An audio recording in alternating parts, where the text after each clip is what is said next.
नमस्कार, मी सुशील कुलकर्णी. आपण पाहताय अनालायझर. मित्रहो, एक प्रश्न घेऊन आपण आलोय आणि त्या प्रश्नाचं उत्तर शोधण्याचा प्रयत्न करतोय. प्रश्न हा आहे की खरोखरच अकबराने कुंभमेळा सुरू केला का? कारण एक मोठे नेते, ज्यांना टकले असं आपण म्हणतो, मोठे विचारवंत, मोठे अभ्यासक, त्यांनी एक मुद्दा मांडला आणि तो मुद्दा म्हणजे अकबराने जमिनी दान केल्या, अकबराने बरंच काही दिलं आणि मग कुंभमेळा सुरू झाला. शाही स्नान म्हणजे अकबराने सुरू केलेलं स्नान, म्हणून ते शाही स्नान, अशीही कुतर्क टकलेंनी जोडले. अर्थात हे सगळं सांगत असताना टकले एक मुद्दा मांडत होते आणि तो मुद्दा म्हणजे त्यांनी वाचलेली अकबराची फरमान. 14 फरमान असा त्यांचा सातत्यानं उल्लेख करत होते. मी हे फरमान शोधण्याचा आणि अकबर खरंच असं म्हणतोय का बघण्याचा बराचसा प्रयत्न केला. अर्थात माझी बुद्धी तोकडी, कारण इतिहासाचा अभ्यासही तेवढाच कमी. कुठेतरी याचं उत्तर शोधलं पाहिजे आणि इतिहासाच्या अभ्यासकालाच विचारलं पाहिजे. खरं तर फेसबुकवर ज्यांच्या पोस्ट मी दबकत दबकत वाचत असतो, खूप कमी लोकांना मी घाबरतो. त्यापैकी फेसबुकवर सत्येन वेलणकर नावाचे एक जे लिहित होते त्यांनाही मी जरा दबकत दबकतच वाचत होतो, कारण ते पुराव्यासहित बोलतात. सत्येन वेलणकरांशी संपर्क साधला आणि अकबराचं हे सत्य तुम्ही सांगावं अशी त्यांना विनंती केली. म्हणून मग त्यांनीही हे सगळं सत्य सांगायची तयारी दर्शवली. सत्यनजींचं मी पहिल्यांदा मनपूर्वक स्वागत करतो अनालायझरमध्ये. नमस्कार सत्यनजी, आपलं स्वागत आहे. नमस्कार. नमस्कार. मूळ मुद्द्याला सुरुवात करूया. मुद्दा हा आहे की अकबराने हे कुंभमेळा सुरू केला, हिंदूंच्या एकत्रीकरणासाठी सुरू केला, असा दावा टकलेंनी केलाय. या दाव्यांच्या बाबत, त्यांच्या दाव्यावर तुमचं पहिलं मत काय आहे? माझं पहिलं मत असं आहे, की कोणी काही जरी दावा केला, तरी इतिहासाच्या बाबतीत जेव्हा आपण बोलतो, त्याला पहिलं नियम इतिहासाचा असा आहे, की अ, कुठलीही ऑथॉरिटी असो, जी इतिहासाबद्दल बोलते, मोठी किंवा छोटी, तिची किंमत केवढी असते, तर तिने दिलेल्या पुराव्या एवढी असते. हम्म. असं सुरेंद्रनाथ सेनांनी फॉरेन बायोग्राफीज ऑफ शिवाजी मध्ये हे वाक्य लिहिलेलं आहे. त्यामुळे टकले साहेब जे बोलतायत, त्याचा त्यांनी प्रत्यक्ष पुरावा कोणता दिलाय? किंवा ते जे म्हणतायत, की मी फरमानं वाचली, ती कुठे वाचली आहेत? त्याचा काही नाव-पत्ता असेल की नाही? तर तो त्यांनी देणं अपेक्षित आहे, की जेणेकरून कोणीही जाऊन ते बघू शकतं, की खरंच अकबराने अशी काही फरमानं दिली होती का? तसं काही ते देत नाहीत. त्याचा नाव-पत्ता काही ते देत नाहीत. त्यामुळं त्यांचा दावा पडताळून पाहायचा कसा? हे सामान्य माणसाला कळणं मुश्किल आहे. जोपर्यंत हम्म. ते त्याचा काही नाव-पत्ता देत नाहीत, तोपर्यंत. म्हणजे मुळात अशी फरमानं अकबराची अस्तित्वात असतील, पण कुंभमेळ्यासंबंधीचं कोणतंही फरमान कुठेही सापडत नाहीये. मग अकबर ज्या स्वरूपात मांडला जातो आहे, की हा कसा हिंदू प्रिय होता, याने कसे हिंदू सणांना खूप मोठं मदत केलेली होती, पैसे दिले होते, सगळं दिलं होतं, हे ज्या पद्धतीनं मांडलं जातं आहे, ते कितपत खरं आहे?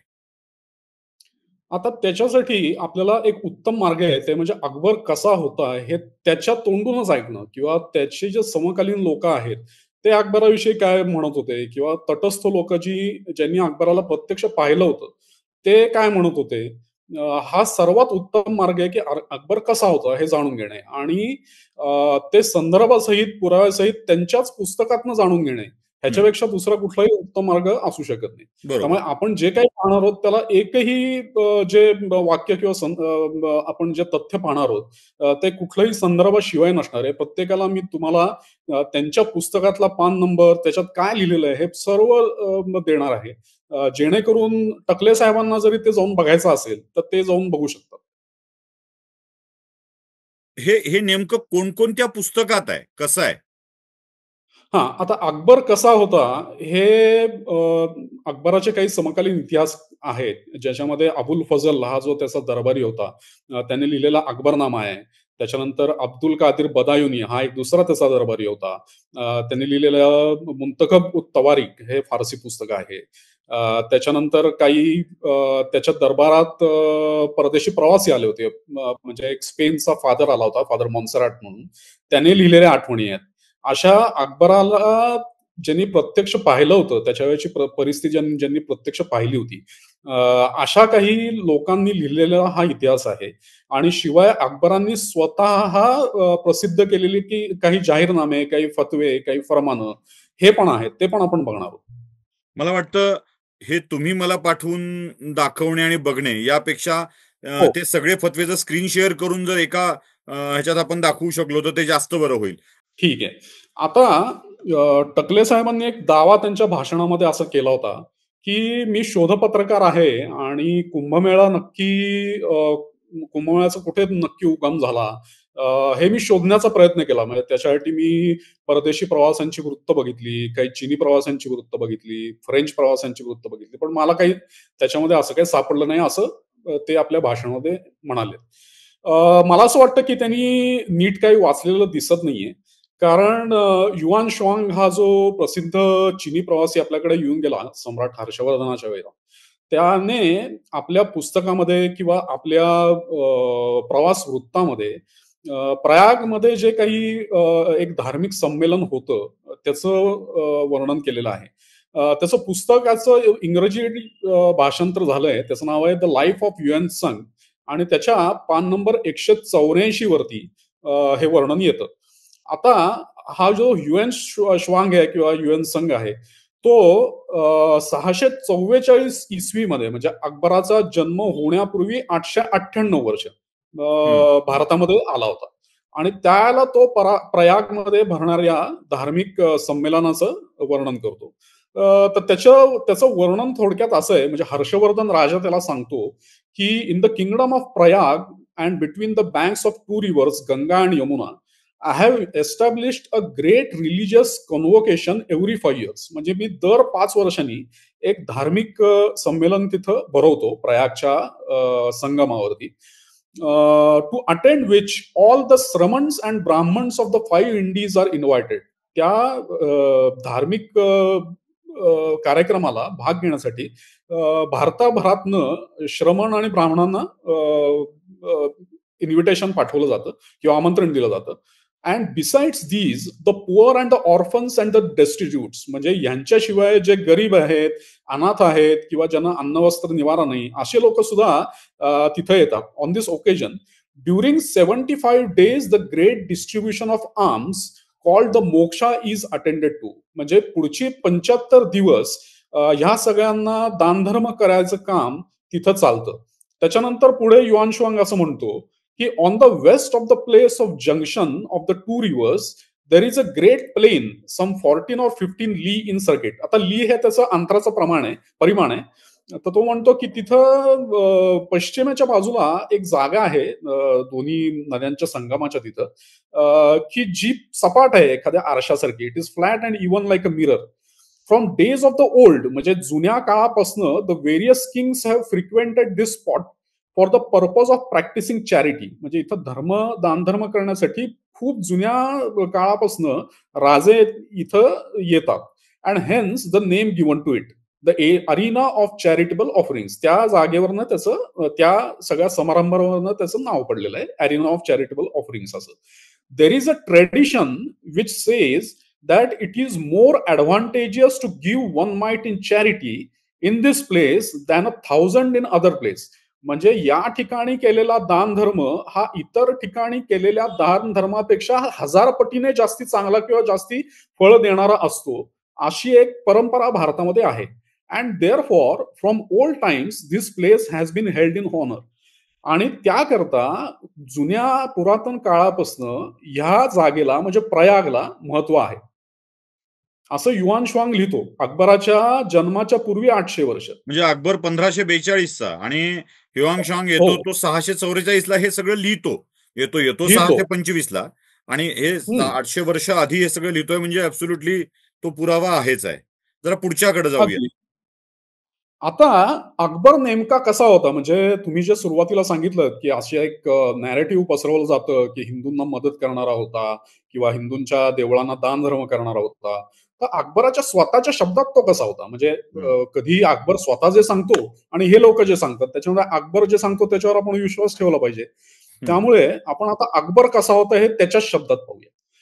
आता चित्तोडवरती अकबरने जेव्हा हल्ला केला, त्याच्यानंतर 10 रमजान 975 हिजरी म्हणजे त्याच्या इसवीमध्ये तारीख येते 9 मार्च 1568. बरोबर. त्यांनी या चित्तोडवरच्या हल्ल्यानंतर अजमेरवरनं एक फतानामा जाहीर केला. त्याला म्हणतात फतानामा ई चित्तोड. म्हणजे विजयाचा जाहीरनामा होता तो. तर या फतानाम्यामध्ये त्यांनी काय-काय कृत्य केली या चित्तोडच्या हल्ल्यामध्ये, त्याचं सगळं वर्णन आहे. आता हे तुम्हाला कुठे सापडेल? तर त्याचा जो अनुवाद आहे, मूळ फारसीमध्ये येतो. तर त्याचा अनुवाद इश्तियाक अहमद झिल्ली यांनी इंडियन हिस्ट्री काँग्रेसच्या 1971च्या अहवालात फतानामा-ई चितोर अँड एनोटेटेड ट्रान्सलेशन या नावाने छापलाय. कोणी जाऊन तो बघू शकतो. तर त्याचं पुस्तकाचं नाव आहे proceedings of the Indian history Congress volume 33 1971 साली तो प्रसिद्ध झालेला आहे. त्याच्या पान नंबर 350 ते 361 अशा 12 पानांवरती ह्या फतानाम्याचं इंग्रजी अनुवाद दिलेला आहे. आता त्या फतानाम्यामध्ये जिहाद हा जो शब्द आहे तो 4 वेळा आलेला आहे. काफिर हा जो शब्द आहे तो 8 वेळा आलेला आहे. आणि इस्लामचा ध्वज, इस्लामचं लष्कर असे जे शब्दप्रयोग आहेत ते 5 वेळा आलेले आहेत. तुम्ही जाऊन मोजू शकता जे काय आहे ते. आता त्याच्यामध्ये कुराणातली 20 वचनं सुद्धा उद्धृत केलेली आहेत त्या फतनाम्यामध्ये. आणि ही बहुतांश जी वचनं किंवा आयती आहेत त्या काफिरांविरुद्ध करायच्या जिहादासंबंधीच्या आहेत. आता देवळं पाडण्याच्या संदर्भात अकबर या फतनाम्यात काय लिहितो ते बघूया आपण. त्याचे शब्द आहेत हे अकबराचे. तो असं लिहितो, आम्ही या ठिकाणच्या म्हणजे चित्तोडमधल्या आणि हिंदुस्थानातील इतर ठिकाणच्या मूर्तीपूजनाच्या वास्तू म्हणजे देवळं पाडून टाकतो. ज्या अल्लाने आम्हाला हे करण्याची म्हणजे मूर्ती फोडण्याची किंवा मूर्ती फोडण्याचा मार्ग दाखवला आहे त्या अल्लाचे आम्ही आभार मानतो. अल्लाने जर आम्हाला मार्गदर्शन केले नसते तर आम्हाला हा मार्ग म्हणजे मूर्ती फोडण्याचा किंवा देवळं फोडण्याचा मार्ग सापडला नसता. असं अकबर स्वतःच्या फतनाम्यामध्ये लिहितो. म्हणजे बघा, फतनाम्यात तो मूर्तीभंजक असल्याचं कबूल करतो, सांगतो, जाहीरपणे आपला जाहीरनामा मांडतो आणि तोच अकबर पुढे कुंभमेळा काहीतरी तुमचं करा, त्या काय येड्या गोसाव्यांना बोलवून असा शब्द वापरलाय त्याने हो, तो. खरं तर तिथेही माझा हो, खूप मोठा आक्षेप आहे. येड्या गोसाव्यांना हो, बोलवून म्हणजे गोसाव्यांना वेडं म्हणण्याचं काही कारण नाही आहे. हे सगळं हो.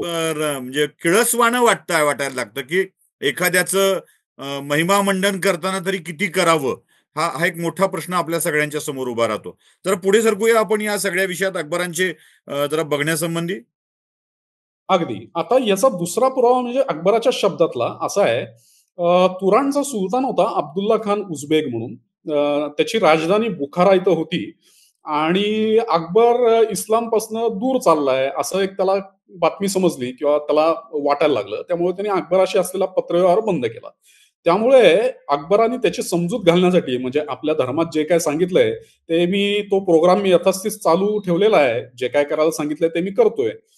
असं म्हणून त्यांनी त्या बुखाराच्या सुलतानाची समजूत घातली. ते पत्र उपलब्ध आहे अकबराचं.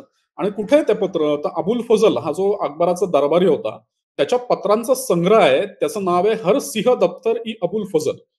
असं पुस्तक केलेलं आहे त्याचं. आणि त्याच्यानंतर अकबरनामा हे जे अबुल फजलचं पुस्तक आहे, त्याच्यात सुद्धा अकबराच्या कारकिर्दीच्या 31व्या वर्षाच्या वृत्तांतात हे पत्र छापलेलं आहे. म्हणजे साधारण तो काळ आहे तो इसवी सन 1586 मध्ये. आता त्या पत्रात काय लिहिलंय?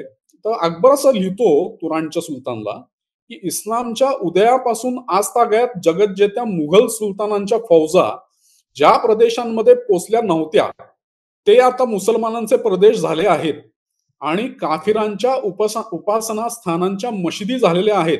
आणि अल्लाची प्रशंसा असो, आपण ज्याची इच्छा केली होती ते साध्य झाले आहे. म्हणजे काय साध्य झालंय, की आपल्याला देवळं फोडायची होती काफिरांची, त्यांना मंदिराचं पाठवायचं होतं. मंदिराचं मशिदीकरण करून टाकलेलं आहे. पूर्ण करायचं होतं. ते सगळं साध्य झालेलं आहे. आणि आपल्या मनाप्रमाणे सर्व काही करण्यात आलं आहे. असं अकबर स्वतः लिहितो त्याच्या पत्रामध्ये. म्हणजे बघा ना, की स्पष्टपणे तो मशिदीकरण करतोय, सगळं सांगतोय, ते पुराव्यानिशी आहे आणि हे दुसऱ्या कोणाच्या तोंडून नाही. म्हणजे सूत सांगतात, याला सांगितलं होतं आणि त्याला सांगितलं होतं असं नाही. थेट अकबर सांगतो आणि ते अकबर सांगितलेलं आपण पुराव्यानिशी मांडतोय. म्हणजे अकबर मंदिर विरोधातला होता. म्हणजे आपण आता आता आपण थोडं लिबरल बोलूया. म्हणजे अकबर हं. हिंदू विरोधी होता असं न म्हणता अकबर मूर्तिभंजक होता, अकबर मंदिरं तोडणारा होता, हे तरी यातून किमान सिद्ध होत आहे. जो कुंभमेळ्याला दान धर्म करील का, हा सगळ्यात मोठा प्रश्न पडतो सत्तेंची. जरा पुढे जाऊया अजून. अगदी, अगदी. आता याचा जर संदर्भ पाहायचा असेल तर इंग्रजी अनुवाद अकबरनाम्याचा प्रसिद्ध आहे. त्याच्या 3ऱ्या खंडामध्ये पृष्ठ नंबर 757 वर जाऊन हे तुम्ही पाहू शकता. हो, पुढे सरकूया. हा. आता गुजरातचा इतिहास आहे, म्हणजे अकबराने त्याच्या कारकिर्दीमध्ये अजून काही देवळं पाडली, त्याचा काय इतिहास आहे तो बघू समकालीन. गुजरातचा इतिहास आहे, त्याचं नाव आहे मिरात ए अहमदी. त्याचं मूळ फारसी पृष्ठ 179-80, त्याचं इंग्लिश ट्रान्सलेशन झालेलं आहे. त्या ट्रान्सलेशनचं पृष्ठ क्रमांक 155. तर त्याच्यामध्ये काय म्हटलेलं आहे, तर जुनागडच्या विजयानंतर खान आझम, म्हणजे अकबराचा भाऊ मिर्झा अजीज कोकलताश हा होता, त्याला खान आझम अशी पदवी होती, ने आपली सर्व शक्ती गुजरातच्या अखेरचा सुलतान मुझफ्फर याला शोधण्याच्या प्रयत्नांसाठी लावली. ह्यावेळी त्याला समजले की तो कम नशिबी माणूस म्हणजे मुझफ्फर हारू येथील जमीनदाराच्या आश्रयाला गेला आहे आणि तिथेच द्वारकेचं देऊळ आहे. ही बातमी समजल्यावर त्याने नवरंग खान, गोजर खान, निजामुद्दीन अहमद आणि स्वतःचा मुलगा मुहम्मद अनवर यांना एका उत्तम फौजेसह तिकडे पाठवले आणि या विजयी फौजा द्वारकेला पोहोचल्या आणि त्यांनी काफरांचे मोठे तीर्थक्षेत्र असलेल्या द्वारकेच्या देवळाचे रूपांतर इस्लामच्या प्रासादामध्ये केले, म्हणजे तिथं मशीद बांधली असं लिहिलेलं आहे. म्हणजे द्वारकेचं मंदिर सुद्धा गजनवीच्या सोबतच, म्हणजे ज्या आक्रमणाच्या हो, काळातच त्याच्यानंतर परत एकदा यांनी पण फोडलेलं आहे. म्हणजे द्वारकेच्या तिथे अगदी. सुद्धा मशीद केलेली होती. केवळ अयोध्या मथुरा नाही तर सोमनाथाच्या सोबत द्वारका सुद्धा या अकबराने फोडलेली होती. म्हणजे पुन्हा एकदा सिद्ध होतंय की अकबर मूर्तिभंजक होता. तो अशा द्वारकेचं मंदिर पाडणार असेल तर नदीच्या किनारी हिंदू संतांनी एकत्र येऊन एखादा मेळावा भरवावा आणि त्यासाठी पैसे द्यावे, त्यासाठी जमिनी दान कराव्या, असं होण्याची सुतराम शक्यता दिसत नाही. आणि जर असेलच तर पुन्हा एकदा मी टकलेंना विनंती करतोय, आव्हान करतोय की कृपया आपल्या असलेल्या अकबराच्या गोष्टी आपण ज्या मांडत आहात त्या जगाच्या समोर येऊ दे. अकबराचे कोणते फरमान आहेत जे दान केलेले आहेत ते कृपया टकलेंनी मांडावेत, अशी माझी टकलेंना सुद्धा विनंती आहे. मी विनंतीच करतोय, ती विनंती करतोय. सत्यंजयी बहुतेक तशीच विनंती करत असतील की कृपया असेलच असा कुठला तर तो पुरावा आपण सगळ्यांच्या समोर मांडावा, म्हणजे आम्हालाही ते मान्य करता येईल. जरा पुढे जाऊया सत्यंजी. जी.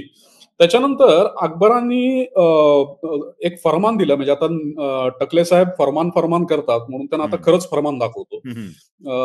तर हे फर्मान कुठलं आहे, तर ते बिलग्राम नावाचं उत्तर प्रदेशात एक गाव आहे जे प्रयागराजपासून 300 किलोमीटरवरती आहे.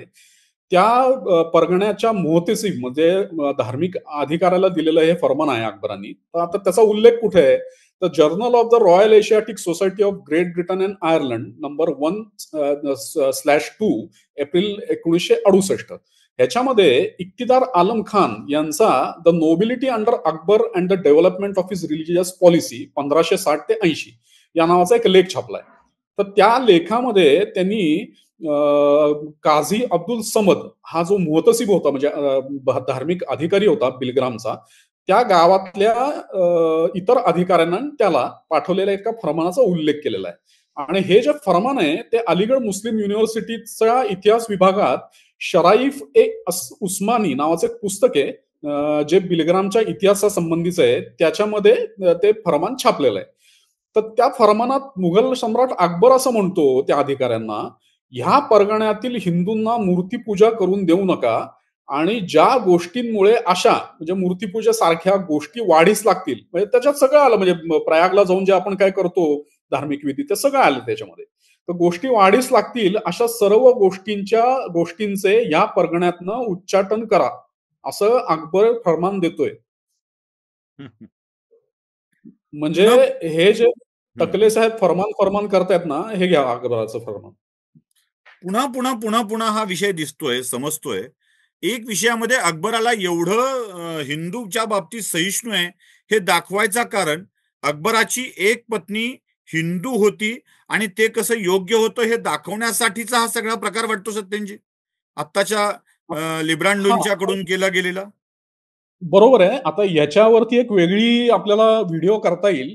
कारण कुराणानुसार इस्लाम सोडून दुसऱ्या धर्माच्या स्त्रीबरोबर केलेला विवाह हा हराम मानला जातो. हो.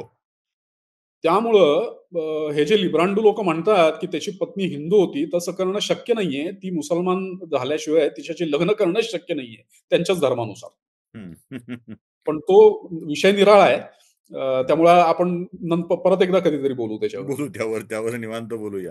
अकबराने नक्की. बऱ्याचशा मुस्लिम प्रथा सुद्धा बंद केल्या.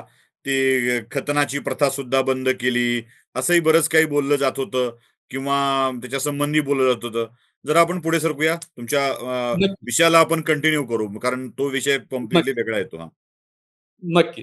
आता हे झालं अकबराच्या तोंडून किंवा त्याच्या अधिकाऱ्यांना जी त्यांनी फर्मानं पाठवली आहेत किंवा त्याची स्वतःची जी पत्र आहेत, ती काय म्हणतात हे आपण आत्तापर्यंत बघितलं. आता तटस्थ लोकं म्हणजे ज्यांना अकबराच्या धार्मिक धोरणाशी काही घेणं-देणं नव्हतं, जे बाहेरनं आलेले होते. ते अकबराच्या राज्यातल्या परिस्थितीविषयी काय बोलतात? ज्यांनी अकबराला प्रत्यक्ष पाहिलं होतं, अशी लोकं काय बोलतात? ते आपण पाहूया. आता अकबराच्या कारकिर्दीमध्ये एक स्पॅनिश पाद्री होता. त्याचं नाव होतं आंतोनियो मॉन्सेराट. याचं शिष्टमंडळ अकबराला भेटायला आलं होतं. जेझुईट होता तो. तर त्याचं शिष्टमंडळ जानेवारी 1580 मध्ये फतेपूर सिक्रीमध्ये अकबराला भेटायला गेलं. त्याला वाटेत जे काही दिसलं ते फादर मॉन्सेराटनी त्याचं एक पुस्तक आहे, the commentary of Father Monserrate on his journey to the court of Akbar या नावाचं. त्या पुस्तकात पान नंबर 27 वरती त्यांनी त्याला जे काही दिसलं फतेपूर सिक्रीमध्ये किंवा त्या अकबराच्या राज्यामध्ये ते त्यांनी लिहून ठेवलेलं आहे. ते याप्रमाणे आहे.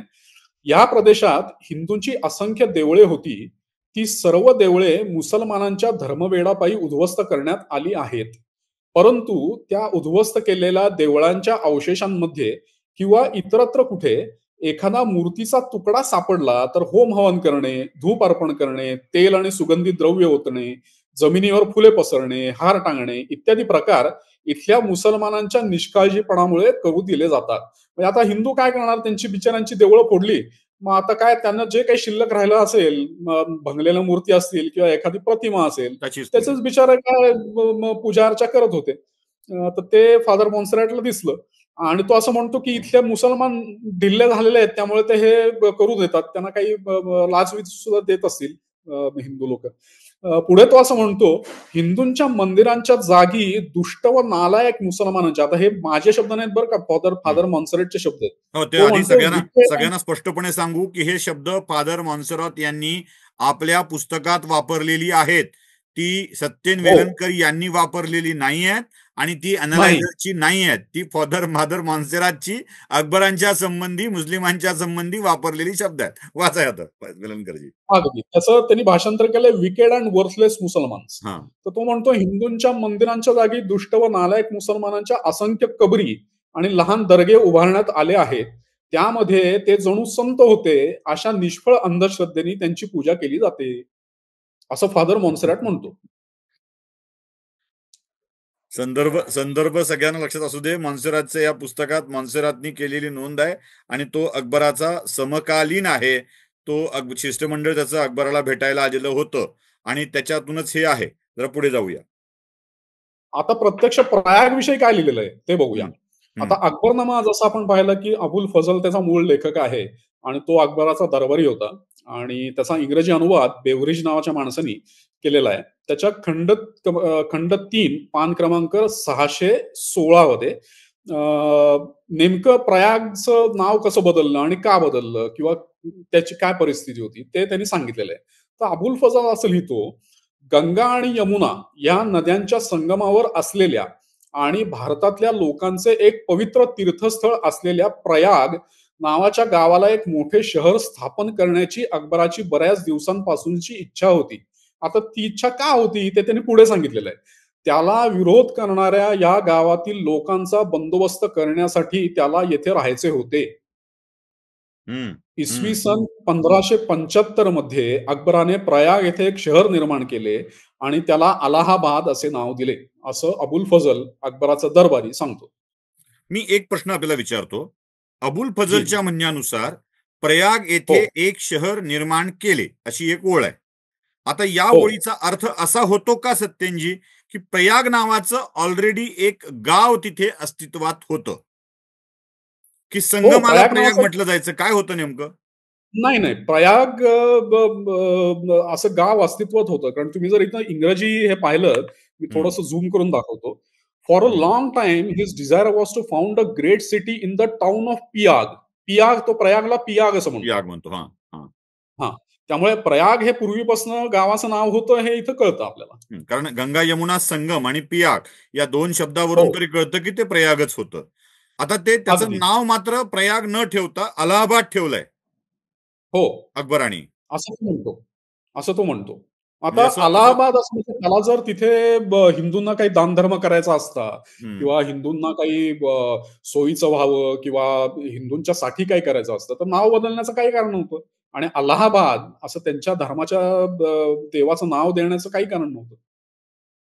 म्हणजे टकलेंनी हे नक्की बघावं, हे पुस्तक नक्की वाचावं आणि त्याप्रमाणे सांगावं, की असं प्रयागराजच्या ठिकाणी आणखी एक शहर वसवून त्याला अलाहाबाद नाव द्यायचं आणि सगळ्यात महत्वाचं वाक्य जो फजल नावाचा त्याच्या दरबारातला समकालीन माणूस हे लिहितोय, त्याच्याच पुस्तकामध्ये मी पुन्हा शब्द उच्चारतोय, समकालीन व्यक्ती लिहितो आहे, त्याच्याच पुस्तकात आणि त्यातलंच ते एक वाक्य खूप महत्वाचं आहे.